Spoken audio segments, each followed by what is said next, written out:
Kuala Lumpur அனைத்துலக விமான நிலையம் KLIAவில் சட்டவிரோத ஊடுருவலை கட்டுப்படுத்த இந்த ஆண்டு இறுதிக்குள் மேம்பட்ட பயணிகள் திரையிடல் அமைப்பை அரசாங்கம் அமல்படுத்தும். முதற்கட்டமாக 10 விமான நிறுவனங்கள் இதில் ஈடுபடுத்தப்படும்.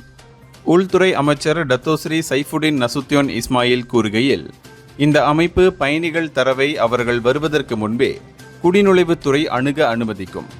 மேலும் ஃபேஷியல் ரெகக்னிஷன், கருவிழி ஸ்கேன்கள், கைரேகைகளை பயன்படுத்தும் 635 பயோமெட்ரிக் அடிப்படையிலான ஓட்டோ கேட்கள் நாடு முழுவதும் 123 நுழைவாயில்களில் நிறுவப்பட உள்ளன.